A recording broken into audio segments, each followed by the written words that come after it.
미녀와 야수 이야기 알아? 미녀와 야수는 우리가 아는 내용보다 훨씬 방대한 내용으로 구성되어 있어. 그래서 더 재미있을 거야. 이야기를 시작해 볼게. 18세기에 프랑스에 엄청난 부를 가진 상인이 있었어. 그는 나라에서 가장 부유한 상인이었으며 그의 은은 왕들의 시기를 살 만큼 거대했지. 그를 바다의 주인이라고 할 정도였어. 그의 집은 궁전보다 화려했고 그의 상선단은 전 세계의 바다를 덮어 지평선을 가릴 정도였지. 그런데 어느 날부터 그의 배가 수몰되거나 해적들에게 약탈당하는 일들이 생겼어. 그러자 상인이 기세등등할 땐 발치에 조아리던 채권자들이 몰려와서 재산들을 빼앗아갔어. 그는 순식간에 많은 재산을 잃고 외단 숲속에 작은 농가로 거처를 옮기는 수밖에 없었지. 그에게 남은 것이라고는 농가와 6명의 아들 6명의 딸들 뿐이었어. 그와 아들들은 매일 새벽부터 농사를 지었어. 그러나 딸들은 막내딸을 제외하고는 과거의 영광에 눈물 짓고 한탄만 했지. 막내는 혼자서 열심히 집안일을 했지만 언니들은 동생을 꾸중하고 못살게 굴었어. 자신의 외모 가꾸는 데에만 신경 쓰고 화려하게 치장하느라 바빴지. 막내딸은 일을 끝내면 조용히 책을 읽는 걸 낙으로 살았어. 동네 사람들은 그런 그녀를 아름다운 아이라고 불렀어. 프랑스어로 아름다운이 벨이거든. 주위 사람들은 그냥 그녀를 별명인 벨로 불렀어. 이렇게 1년쯤 지냈을 때 상인에게 전령이 도착했어. 소식을 알 수 없었던 배 중 가장 큰 배가 정박했다는 소식이었지. 그 소식에 상인은 희망에 부풀어 급하게 떠날 채비를 했어. 배웅을 낳은 아들들은 말과 무기, 언니들은 화려한 옷, 보석 등 사치품을 부탁했어. 막내 벨은 아버지를 걱정하며 원하는 것이 없다고 했지만 언니들의 비아냥과 아버지의 채근으로 장미꽃 한 송이를 원한다고 얘기했어. 상인은 밝은 미래를 상상하며 항구에 도착했지. 그러나 그가 마주한 현실은 동업자들과 채권자들의 배신이었어. 그가 시골에서 지내는 동안 그들은 배 소유권을 바꾸어서 가로챈 거야. 상인은 6개월이란 시간 동안 소송을 하느라 가지고 간 푼돈도 다 써버리고 그 전보다 더 가난해졌어. 결국 다시 시골로 돌아가는 수밖에 없었지. 그는 선물 하나 사지 못한 채 마음과 몸이 지친 상태로 집으로 향했어. 가는 길도 험난했어. 계절은 겨울이 되어버렸고 늑대 떼에게 쫓기기까지 했어. 깊은 밤, 눈보라의 한 치 앞도 보이지 않는 상황의 상인은 어떤 성을 발견했어. 그는 도둑으로 몰릴까 망설였지만 추위와 허기를 못 이기고 성으로 들어섰어. 성에 들어서니 사람이 한 명도 보이지 않았어. 조심스레 두리번거리던 그는 거대한 물에 차려진 진수성찬을 발견하자 주인을 소리쳐 불렀어. 그러나 아무도 나오지 않았지. 그는 결국 음식을 허겁지겁 입안으로 밀어넣었어. 배를 채운 그는 주인을 더 기다려 보았지만 아무도 오지 않아 성을 둘러보았어. 그러다 어느 방으로 홀린 듯이 들어갔어. 그런데 마치 그가 올 것은 채비한 마냥 푹신한 이불과 잠옷, 세면도구 등이 준비되어 있었어. 상인은 그곳에서 순식간에 잠이 들었어. 푹 자고 아침에 일어나니 이번엔 새 옷도 놓여 있었어. 홀엔 도 진수성찬이 차려져 있었지. 상인은 감사한 마음으로 든든하게 배를 채우고 문을 나섰어. 그런데 성담 바깥은 눈보라가 휘몰아치는 겨울인데 성 안은 푸릇푸릇하고 꽃이 피어 있는 게 여름으로 보였어. 그런 상인의 눈에 장미꽃이 보였어. 그리고 막내딸의 정이 떠올랐지. 그는 제일 탐스럽고 아름다운 장미를 땄어. 그때 갑자기 땅이 울리고 공기가 차갑게 식더니 거대하고 흉측한 야수가 나타나서 포효와 같은 노성을 냈어. 배은망덕한 인간아, 내가 너를 죽음에서 구해주고 내 침대와 식탁을 내주었거늘 내 놈은 내가 세상에서 가장 아끼는 보물인 내 장미를 훔치다니 그대가는 오직 죽음뿐이다. 상인은 공포에 질려 바닥에 엎드려 빌었어. 위대한 주인이시여, 저는 막내딸의 소원을 들어주려 했을 뿐입니다. 야수는 상인의 말을 듣자 화를 누그러뜨리고 얘기했어. 딸들이 있다고? 좋다. 내 죄를 대신해 자발적으로 죽으러 올 딸이 있다면 너를 살려주마. 한 달의 시간을 주마. 탈이 오지 않는다면 너는 스스로 이곳으로 돌아와 죽어야 한다. 라고 하며 빈손으로 가면 딸들이 슬퍼할 거라며 빈 상자에 보석들을 담아 가져가라고 했어. 상인은 보물을 가지고 여수가 내준 마법의 말을 타고 집에 순식간에 도착했어.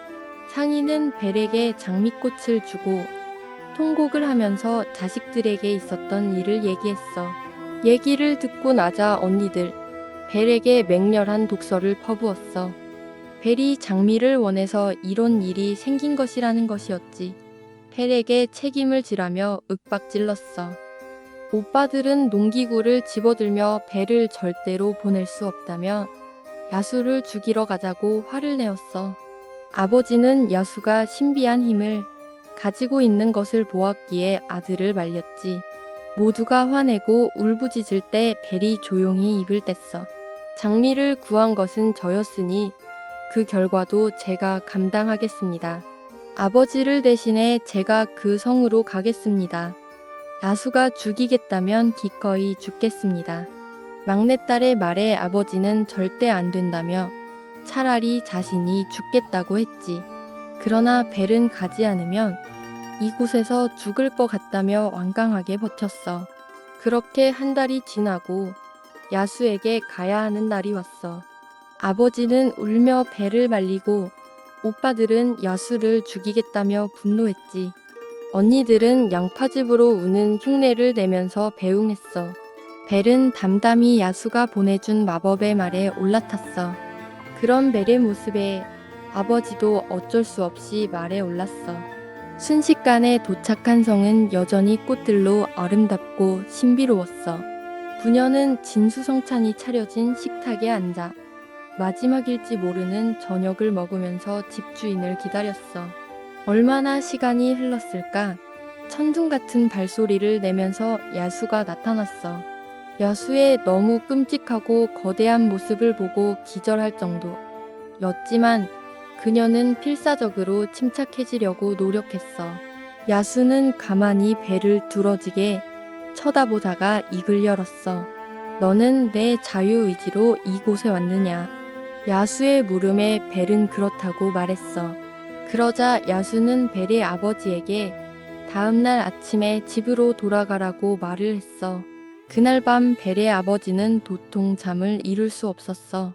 하지만 벨은 오히려 잠에 금방 빠질 수 있었어. 그녀는 그날 꿈속에서 어떤 고귀해 보이는 여인을 만났어. 그 여인은 벨에게 이렇게 말했어. 겉모습에 속지 마십시오. 당신이 보는 것이 전부는 아닙니다. 당신의 미덕을 굳게 지킨다면 당신은 세상에서 가장 행복한 여인이 될 것입니다. 그렇게 얘기한 여인이 사라지고 눈부시게 아름다운 정년이 나타났어. 그는 벨에게 사랑을 고백하면 알을 이 끔찍한 불행에서 구원해 주십시오라고 했어. 벨은 아침이 되어서 잠에서 깨어났어. 그녀는 그 청년을 회상하면서 세상에서 제일 아름다운 남자일 거라고 생각했어. 꿈이지만 자신의 마음을 그에게 다 내주게 되었지. 그녀는 야수가 그 청년을 가두고 있다는 생각에 이를 얻어 야수는 상인을 깨워서 얼른 돌아가기를 재촉했어. 보석과 금화를 잔뜩 챙겨주고 다시는 성 근처에 오지 말라고 경고했지. 상인은 벨에게 가서 다시 설득을 해보았지만 벨은 왠지 야수가 당장은 자신을 죽일 것 같지 않다며 걱정 말라고 했어. 그렇게 벨은 아버지를 배웅했지. 아버지는 마법의 말을 타고 딸을 계속 돌아보면서 울었어. 아버지가 멀리 사라지자 벨은 두려움이 가시지 않았지만 성 안으로 들어갔어. 아버지에게 그렇게 얘기했지만 사실 반은 죽음을 각오하고 있었어. 두렵지만 성 이곳저곳을 둘러보던 벨은 어떤 분의 벨의 이름이 적혀 있는 팻말을 발견했어. 문을 열고 안을 들여다본 벨은 감탄했어. 온갖 악기들과 도서관을 방불케 하는 많은 책이 있었고 호화로운 침대도 있었어. 이 방을 보고 야수가 자신을 죽이지 않을 거라는 확신이 들었지. 벨은 방에 있는 거울 앞에 앉았어. 어느 정도 마음의 안정이 되니 아버지가 집에는 잘 도착했는지 걱정이 됐어. 그러자 거울에 아버지가 울고 있는 모습이 상에 맺혔어. 아버지의 눈물이 슬펐지만 가족들을 이렇게라도 볼 수 있어서 좋았어. 다시 저녁 시간이 되어서 벨이 식탁에 앉아 음식을 나르는 사람은 없지만 음식들이 식탁에 차려졌어. 그녀는 야수에 대한 의심을 지우지 못한 채 홀로 식사를 했어. 식사를 거의 마쳐갈 때쯤 천둥 같은 발소리가 들리더니 야수가 커다란 홀로 들어섰어. 야수는 벨에게 물었어. 제가 당신이 식사하는 모습을 보고 있어도 신뢰가 되지 않겠소. 벨은 당신은 이 성의 주인이시니 마음대로 하십시오 라고 대답했어. 그러자 야수는 다급하게 대답했어. 아닙니다. 이 성의 주인은 당신이며 내가 당신에게 방해가 된다면 나는 즉시 떠날 것입니다. 이렇게 얘기했지만 벨과 계속 대화를 하고 싶어하는 눈치였어. 내가 매우 멍청하다는 것을 잘 알고 있습니다. 짐승일 뿐이며 당신처럼 아름답고 지적인 여인과 대화할 능력이 없습니다. 벨이 야수를 다시 보게 되는 말이었어. 실제로 여러 단어를 쓰지 못하고 단순한 단어들을 쓰면서 이야기했지만 그의 여린 마음을 알 수 있었어. 그리고 외모가 추하고 스스로 멍청하다고 생각하는 사람일지라도 자신의 부족함을 아는 것 자체가 이미 지혜로운 것입니다 라고 대답했어. 대화를 나누던 야수는 시간이 늦자 괴로운 표정을 지으며 벨에게 질문했어. 벨제가 당신과 같이 자도 되겠습니까? 벨은 당황했지만 단호하고 정중하게 대답했어. 아니요, 야수님. 그는 그녀의 대답에 처절한 신음소리를 내면서 어깨를 늘어뜨리며 어둠 속으로 사라졌어. 그날 벨은 또 꿈속에서 만났던 청년을 다시 꿈속에서 만났어. 벨, 왜 나를 외면하십니까? 야수의 겉모습에 속아 나를 잊으려는 건가요? 나를 구원해 줄 사람은 당신뿐입니다. 꿈에서 깬 벨은 야수에게 마음을 연 것을 탓하는 것 같아 청년을 위해 야수와 거리를 두기로 마음을 먹었어. 벨의 야수의 성에서의 일상은 이랬어. 하인들은 없었지만 벨의 치장이나 여러 가지를 도와주는 것은 원숭이들이었어. 보고 싶은 책이 있으면 벨에게 책이 날아왔고 앵무새들의 방에서 같이 책을 읽었어. 거울로 가족들의 일상을 보기도 하고 책으로 연극과 오페라도 볼 수 있었어. 때론 동물들이 공연도 보여주었어. 즐거운 일상을 보내고 나면 저녁 식사 시간에 어김없이 야수가 나타나서 대화를 나누고 같이 자도 되는지 물었어. 그때마다 그녀는 안 된다고 대답했지. 그리고 꿈엔 어김없이 벨이 반한 아름다운 청년이 나왔지. 벨은 야수는 불쌍한 짐승으로 여기고 청년은 자신이 구원해야 할 연인으로 여겼어. 그녀는 혼자 있는 시간 동안 꿈속의 연인을 현실에서 찾기도 했어. 그러던 어느 날 장미덩굴이 있는 담장에서 문을 발견했어. 문을 열자 긴 통로가 있었지. 통로를 따라 들어가다 어느 방에 이르러더 그곳엔 성의 모든 방이 보이는 창문들이 있었어. 그 창문들을 살펴보니 야수의 방도 있었는데 그는 거울을 보면서 괴로워하며 절규를 하고 있었어. 그 방에서 나와서 좀 더 걸어가자 대리석으로 만든 석상들이 있었어. 그 석상들은 벨의 움직임을 눈으로 돕고 손을 들어 길을 알려주었어. 통로를 따라 가장 깊은 곳에 있는 방에 도착하자 벽에 가려진 액자가 있었어. 벨은 천을 걷어냈어. 그 액자엔 벨의 꿈 속 연인의 초상화가 있었어. 그녀는 야수가 청년을 시기에 해쳤다고 생각이 들었지. 이 초상화를 본 이후로 야수가 아무리 잘해주어도 그녀는 그에게 마음을 열 수 없고 경계를 했어. 그러던 어느 날 벨은 거울을 통해 아버지가 병에 걸려서 앓는 모습을 보았어. 이 기회를 통해 아버지도 보고 가족들에게 지혜를 구할 요량으로 야수에게 집에 다녀올 수 있게 해달라고 간청했어. 야수가 얘기했어. 당신이 떠난다면 나는 죽을 것입니다.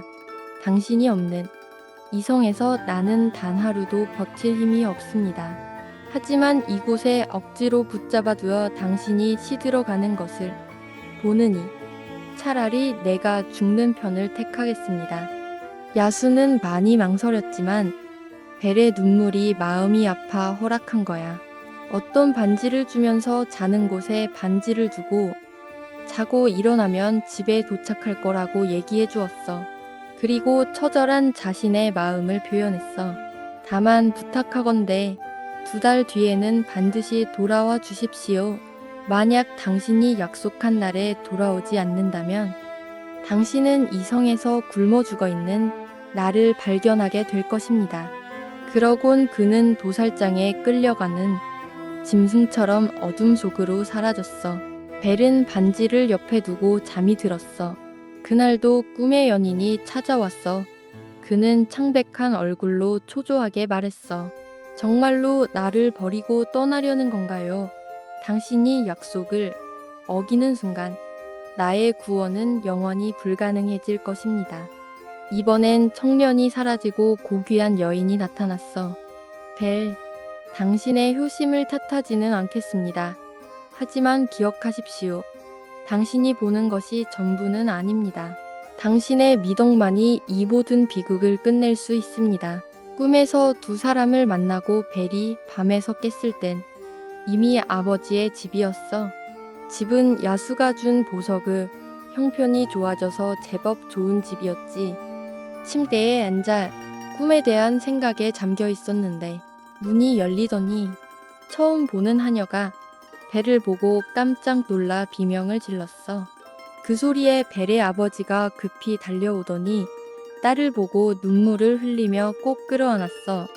아버지와의 해오를 즐긴 벨은 야수가 준비해준 것으로 보이는 옷함에서 최대한 수수한 옷을 골라 입었어. 나머지 옷들은 언니들에게 주겠다고 하자 옷함이 사라졌어. 아버지가 너만을 위한 옷인가 보다라고 하자 다시 돌아왔지. 벨은 방을 나서서 언니들과 인사했어. 언니들은 결혼해서 남편들과 있었어. 언니들의 남편들은 잘생겼지만 자신의 외모만 신경 쓰느라 아내는 투명인간 취급하는 사람과 지적이지만 잔인하고 냉소적인 남편 등과 살며 비참한 삶을 살고 있었어. 언니들은 동생의 보석과 옷 등을 보고 질투와 시기심을 느꼈어. 벨은 가족들과 함께하니 마냥 행복했지. 그런데 그날 이후로 꿈속에 연인이 찾아오지 않았어. 야수에게 그가 죽임을 당한 건 아닐까? 내가 집에 돌아와서 실망을 한 걸까? 라는 생각을 하며 불안에 휩싸였지. 낮엔 가족들과 웃으며 시간을 보냈지만 밤에는 눈물을 흘렸어. 반면 언니들은 그런 벨의 마음을 모르고 그저 벨을 흉보기 바빴어. 쟤는 죽지 않고 돌아와서 우리의 결혼 생활을 더 초라하게 만드는 거지. 매일 같이 모여서 벨의 행복을 방해하고 싶어 한 거야. 언니들은 동생을 매일 같이 감시를 했어. 그렇게 야수와 약속한 2달이라는 시간이 흘렀어. 언니들은 막내 동생이 돌아가지 않아서 야수의 분노를 사서 잡아먹히길 원했어. 동생이 돌아가기 위해 짐을 싸자 언니들은 손수건에 양파즙을 발라서 눈가에 찍으며 울면서 벨에게 단 일주일이라도 더 머물러 달라고 했어. 벨은 가족들을 위해 더 머물기로 했어.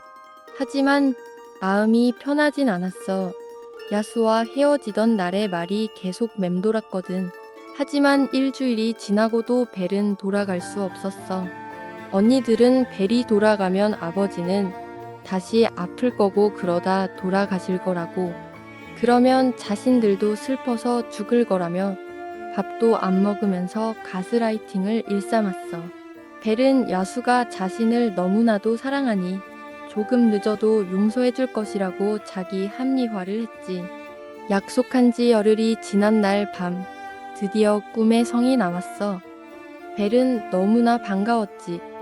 그런데 성의 분위기는 죽은 듯 고요했어. 정원을 둘러보던 벨의 시야의 장미정원 한 구석에 어떤 커다란 검은 물체를 보았어. 가까이 다가가 보니 그 물체는 야수여서 흑투성리가 된 채 아무렇게나 누워 있었어. 그는 바싹 말라서 야윈 모습이었어. 야수는 벨을 보고 말했어. 벨, 결국 오지 않았군요. 당신은 약속을 잊었지만 나는 당신 없이는 살 수 없다는 나의 약속을 지켰습니다. 당신을 원망하지 않습니다. 다만 죽기 전에 당신의 얼굴을 단 한 번만 더 볼 수 있기를 바랄 뿐입니다. 말을 마치고 나자 고개가 힘없이 옆으로 꺾이더니 미동도 하지 않았어. 벨은 야수가 숨을 거둔 것을 느끼고 비명을 질렀어. 울면서 꿈에서 깨어난 그녀는 자신의 이기적인 행동을 자책했어. 그의 사려 깊은 배려와 자신을 향한 마음을 돌아본 벨은 반지를 옆에 두고 다시 잠자리에 들었어. 야수의 성에 자신의 방에서 깨어난 벨은 이곳저곳을 야수를 소리쳐 부르면서 뛰어다녔어. 평소와 다르게 원숭이들과 앵무새들조차 보이지 않았지. 성 안에 야수가 보이지 않자 꿈속에 야수가 쓰러져 있던 장소로 온 힘을 다해 달려갔어. 그곳엔 꿈속 모습처럼 야수가 흑투성리로 누워 있었어. 벨은 야수 곁에 엎드려서 야수의 가슴에 손을 얹었어. 그는 차갑게 식었고 심장박동은 미약했어. 벨이 돌아온 줄도 모르고 그는 정신을 잃고 눈을 뜨지 않았어. 벨은 얼른 달려가 손으로 물을 떠왔어. 야수의 얼굴과 몸에 뿌리고 그의 털에 얼굴을 파묻고 간절하게 외쳤어. 벨의 노력에 야수가 아주 느리게 눈을 떴어. 그는 초점 없는 눈으로 벨을 보며 숨을 몰아쉬며 말했어. 당신은 약속을 잊었지만 기다리겠다는 약속을 지켰습니다. 다시 보았으니 이제 기쁘게 죽을 수 있어요. 벨은 야수의 외모나 꿈속의 연인은 있고 야수의 품에서 통곡을 하면서 말했어. 아니요. 야수님, 당신은 죽지 않을 거예요. 당신은 살아서 나의 남편이 되어야 해요. 이 순간부터 나는 당신의 것입니다. 영원히 당신 곁을 떠나지 않겠다고 맹세해요. 그러자 야수의 성은 천둥 같은 소리를 내면서 눈을 뜰 수 없이 환한 빛에 휩싸였어. 빛이 사라지자 야수가 누워있던 곳에 야수가 아닌 꿈속에서 만났던 연인이 누워 있었어. 그런데 벨은 영문을 모르고 그 정년을 밀쳐냈어. 나의 불쌍한 야수님은 어디 계시죠? 나는 당신이 아니라 내 야수님을 구하고 싶단 말이에요. 벨의 말에 청년은 그녀의 손을 조심스레 잡았어. 내가 바로 당신의 야수입니다. 당신의 조건 없는 사랑이 나를 그 끔찍한 가죽 속에서 꺼내주었어요. 하지만 벨은 쉽게 믿을 수 없었어. 아니요. 당신은 누구신가요? 그분을 죽이고 그 자리에 나타난 건가요? 청년은 부드럽게 웃으면서 야수일 적에 자신, 벨에게 해주었던 일들을 얘기했어. 벨은 야수가 사라진 것에 기묘한 상실감을 느꼈지만 이내 남자의 말을 받아들였어. 당신이 정말로 나의 야수님이라면 당신이 회복된 것에 대해 세상 그 무엇보다 기뻐요. 다음 날 아침, 성 밖에서 여러 필의 말발굽 소리와 나팔 소리가 났어. 아들이 사람으로 다시 변한 것을 알고 엄마인 여왕이 찾아온 거야. 여왕은 아들이 사람으로 변한 것에 기뻐하다가 벨의 출신 성분을 듣고는 사늘했어. 내 아들아, 너를 구해준 이 처녀에게는 우리 왕국이 줄 수 있는 가장 귀한 보석과 금으로 보상해 주마. 하지만 너는 왕국의 후계자다. 왕족의 피가 섞이지 않은 상인의 딸이 왕비가 되는 것은 결코 있을 수 없는 일이다. 이 말에도 벨은 담담히 받아들이며 예의 있게 행동했어. 그러나 왕자는 벨이 아니면 결혼하지 않겠다고 맞섰어. 그런 왕자와 여왕의 팽팽한 대립은 뜻밖의 인물의 등장으로 깨어졌어. 벨의 꿈속에서 만났던 고귀한 여인이 나타난 거야. 나타난 그 유정은 여왕을 나무랐어. 오만한 여왕이여, 그대의 눈은 겉껍데기만 보는구나. 이 처녀는 그대의 아들보다 결코 낮은 혈통이 아니다. 여왕은 유정의 말에 무릎을 꿇으며 물었어. 아니, 이 아이가 상인의 딸이 아니라면 도대체 누구란 말입니까? 벨은 사실 행복의 섬을 통치하는 위대한 국왕과 나의 자매인 고결한 요정 사이에서 태어난 딸이다. 사악한 요정이 인간과 결혼한 요정을 수치로 여기고 벨의 엄마를 요정들의 감옥에 가두고 벨을 죽이려 했어. 그런데 수호 요정이 벨을 다라이를 잃은 상인의 집에 데려다 주고 마법을 걸어 친달로 생각하도록 했어. 벨의 출생의 비밀을 알게 된 여왕은 그제서야 둘의 결혼을 크게 기뻐하며 승낙했어. 벨에 대한 이야기를 들은 왕자는 자신이 야수가 된 이유에 대해서 이야기했어. 왕자의 아버지는 전쟁에 나갔다가 전사하고 말았어. 그래서 왕자의 어머니는 죽은 남편 대신 참전할 수밖에 없었던 거야. 그 때문에 그녀는 어느 요정을 믿고 아이를 맡겼어. 그게 바로 벨의 가족을 뿔뿔이 흩어지게 한 사악한 요정이었지. 그 요정은 아이를 철저히 고립시켜서 자신의 입맛대로 아이를 키웠어. 아이는 점점 자라서 늠름하고 잘생긴 청년이 되었지. 그러자 요정은 더러운 속내를 드러냈어. 나와 결혼해 왕국을 함께 다스리자며 청혼을 한 거야. 왕자는 요정을 어머니처럼 여겼기 때문에 그녀를 도저히 받아줄 수 없었어. 그래서 그녀를 거절했지. 그러자 그녀가 맹렬하게 화를 내며 저주를 퍼붓고 마법을 건 거야. 내 마음이 흉측하니 외모도 그에 걸맞게 변해라. 내 정체를 알아보고 사랑해줄 여자는 절대 없을 것이다. 이렇게 말하면서 말이야. 이 저주를 푼 게 벨인 거야. 외모가 아닌 영혼을 사랑한 결과지. 이에 수호요정은 벨의 친엄마를 마법으로 불러냈어. 벨은 엄마의 등장에 크게 기뻐했지. 벨의 엄마도 기뻐하며 울면서 껴안았어. 그리고 수호요정의 환상의 목소리를 듣고 벨을 찾아 친아버지도 찾아왔어. 죽은 줄 알았던 딸과 눈물의 재회를 했지. 수호요정이 마법으로 부른 상인 아버지와도 만났어. 수호요정은 아버지들에게 여러 사정을 이야기했어. 모든 이야기를 듣고 서로 너무 놀랐지만 벨의 행복에 진심으로 기뻐했어. 이곳에 모인 사람들은 행복에 젖었어. 기쁨과 환희의 순간들이었지. 사실 모두가 행복한 건 아니었어. 언니들과 오빠들도 마법으로 소환됐거든. 그 자리에서 벨의 출신과 감격의 순간들을 목격했어. 오빠들은 동생의 행복에 함께 환호성을 지르며 행복해했지만 언니들은 아니었어. 벨에게 질투가 났지만 자신들이 한 짓이 있기 때문에 두려움에 떨 수밖에 없었어. 벨의 처분을 기다리는 입장이었지. 그렇게 누군가는 두렵지만 다른 이들에겐 잃어버린 세월을 위로하고 감격의 겨운날이 지났어. 그 뒤로 벨은 바쁜 나날을 보냈어. 벨의 요정혈통을 증명하고 공식화하여 아버지 왕국의 진정한 후계자임을 증명하는 정치적인 활보를 해야 했어. 그리고 이 혼인이 두 왕국과 요정세계 사이의 공식적인 조약임을 선포했어. 혼인 계약을 한 거야. 그리고 왕비는 자신의 왕국을 아들에게 물려주겠다고 했지. 상인의 딸이라는 흔적을 지우고 왕국의 공주이자 요정의 혈통인 벨을 인정하자 왕위도 물려준 거야. 이날 요정들의 의회에서는 벨과 왕자의 가문을 괴롭힌 사악한 요정의 처벌을 결정하는 날이었어. 동료인 요정을 모함하여 부당하게 가두고 죄 없는 청년을 야수로 만드는 등 죄가 컸기에 사악한 요정은 모든 지위와 힘을 빼앗기고 황량한 무인도에서 루베 생활을 하는 처벌이 내려졌지.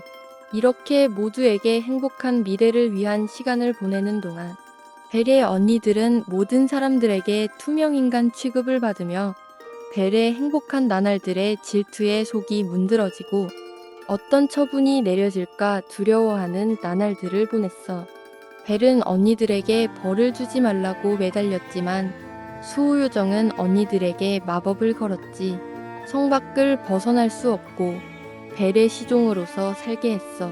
그녀는 항상 동생의 지척에 있으면서 벨이 행복한 모습에 괴로워하게 한 거야.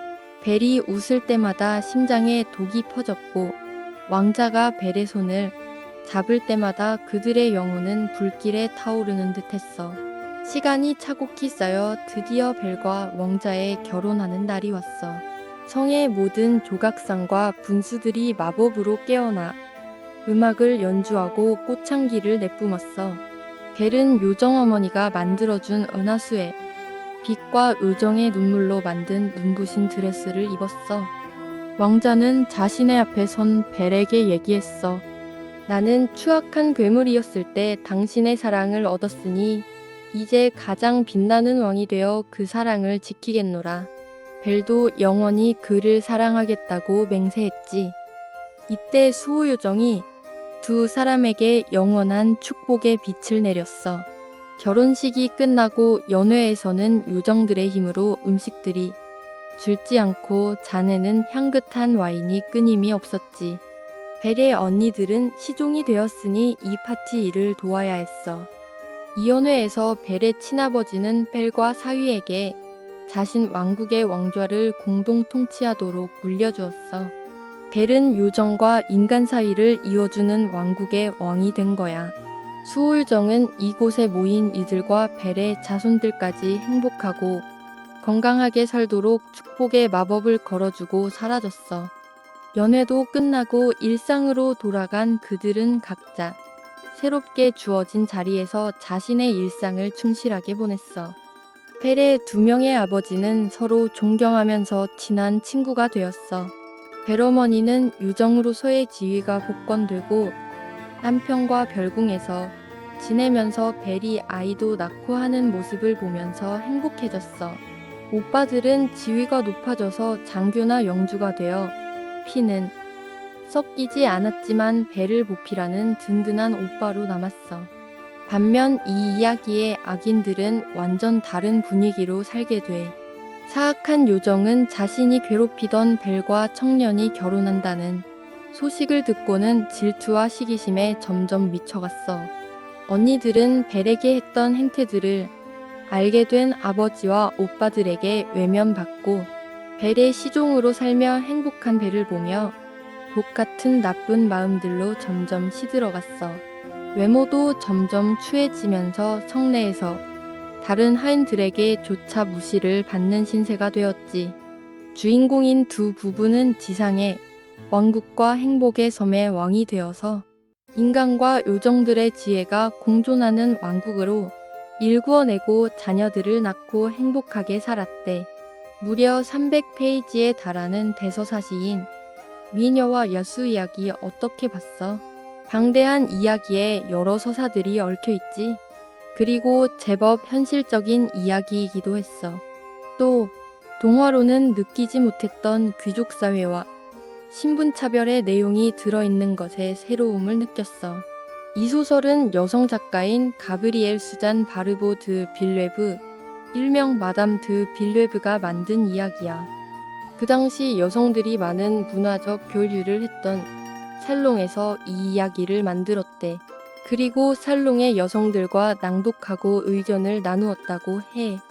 당시 18세기 프랑스는 고리타분하게 전통을 중시하면서도 급변하는 격동의 시대였어. 엄청나게 많은 재산을 가진 무여광이 갑자기 모든 재산을 잃게 되는 것에서 급변하는 당시 시대상을 보여주지. 실제로 해성무역에 뛰어들어서 파산하는 신흥상인들이 많았다고 해. 그리고 야수는 정략 결혼으로 원치 않는 결혼에서 만난 남편을 빗댄 거야. 여자들에겐 미래의 남편이 꿈의 연인처럼 행복한 삶을 살게 하는 사람일 수 있지만 야수처럼 공포의 대상이기도 했어. 벨은 야수 같은 남편을 지혜로 새로운 사람이 되게끔 만드는 인물인 거지. 당시 여성들은 이런 이야기를 원했기 때문에 만들어낸 거야. 그나마 돈은 많았던 상인 집안의 딸로 살았다면 높은 계급의 귀족은 아니어도 비슷한 집안의 상인 집안의 아들이나 돈은 없지만 혈통이 귀족이긴 한 하급 귀족과 결혼하거나 할 수 있었어. 하지만 파산하고 시골에 사는 처녀는 높은 계급의 남자와 결혼하기엔 혈통을 중시하는 시대에 불가능이나 다름없었지. 그런데 벨은 야수와 지내면서 온갖 문화들을 향유하고 굳은 일은 하지 않아 단지 야수만 참아내면 되는 거야. 어떻게 보면 금수저들의 일상을 보내고 있는 것이지. 계급이 높은 집안의 여성들은 실제로 이렇게 지냈다고 해. 하지만 벨이 조금 달랐던 점은 원 없이 지식을 쌓는다든지 야수에 같이 자지 않겠냐는 권유. 즉 결혼하지 않겠냐는 권유를 밀어내고 스스로 결정을 했다는 것이지. 가문을 위해 희생을 하는 것이 여자들의 숙명이기도 했지만 벨이 야수에게 가겠다고 결정했고 야수를 구해내고 마법을 풀고 사람으로 만들어냈고 결혼도 스스로 결정했지. 야수는 실제론 아름답고 지적인 사람이지만 변하면서 지적 능력이 떨어지고 짐승의 냄새까지 풍겨. 그는 태어나서는 사악한 요정에게 키워져서 다른 사람을 아무도 만난 적 없었고 야수가 된 후로는 변한 모습으로 인해서 사람들과 섞여서 살아가지 못했어. 외롭고 소외받고 자신감이 없는 존재로 자란 거야. 사악한 요정은 자신이 키운 아이가 청년이 되자 탐을 내었고 그녀를 연인으로 대할 수 없어 거부하자 야수로 만들었어. 그녀는 내 마음이 흉측하니 외모도 그에 걸맞게 변해라. 그리고 너의 정체를 알아보고 사랑해줄 여자는 절대 없을 것이라며 저주를 걸었지. 그랬기에 야수는 벨을 생각하는 마음이 지극했고 그녀의 사랑이 간절했어. 벨은 온갖 좋은 것들을 야수에게서 얻었지만 외모와 똑똑한 것 같지 않은 그의 모습에 구애하는 그를 밀어내지. 오히려 꿈속에서만 만나는 아름답고 부드러운 분위기, 지적으로 보이는 왕자에게 마음을 빼앗겨서 연인으로 삼아 벨도 어쩔 수 없는 본능으로 야수를 밀어낸 것이지. 하지만 그의 사랑과 배려, 그리고 연민 때문에 결국 그의 아내가 되기로 마음을 먹고 사랑을 사랑으로 돌려주어서 야수는 다시 사람이 될 수 있었어. 동화였다면 결혼식으로 넘어가고 이야기가 끝이 날 텐데 이 이야기는 그렇게 진행되지 않아. 왕자를 사람으로 만들어준 벨을 혈통 때문에 반대하는 시어머니가 나타나고 든든한 백인 수호요정과 출생의 비밀 이야기, 친부모님과의 재회 등이 나오지. 우리 한국 드라마들이 여기서 영감을 얻었나 싶지 않니? 여러 오해들을 풀고 벨의 혈통을 다시 증명받고 혼인 계약서를 쓰는 이야기도 있지. 상인 아버지와 오빠들은 신분 상승하여 귀족, 영주, 기사 등이 되어서 벨이 더 혈통 문제가 없게 되었어. 이런 점이 빌레브가 여성들이 새롭게 살기 원하지만 결국 그 당시의 관념대로 혈통을 중요시하는 가치관을 가진 것을 이야기에 녹여낸 것을 보여줘. 또 언니들이 벨을 미워했던 것은 예쁘고 평판 좋은 벨에게 결혼 시장에서 질 거라는 불안감에서 나온 것이라 생각해. 동생이지만 경쟁자인 것이지. 그 당시 여성들에게 결혼은 인생에서 제일 중요한 것이었거든. 결국은 야수에게 받은 보석과 금화를 지참금으로 결혼을 했지만 행복한 결혼 생활은 아니었어. 결국 사악한 요정과 언니들의 처벌은 배를 보고 소식을 들으면서 질투심에 마음이 썩어 들어가며 살게 되는 것. 그들에게 제일 벌이 되는 처벌을 받았어. 이 이야기를 보면서 적당한 질투심은 사람을 발전과 성장을 하게 만들지만 사악한 요정이나 언니들처럼 남을 괴롭히고 해치는 질투는 너무나도 추악하다는 생각이 들었어.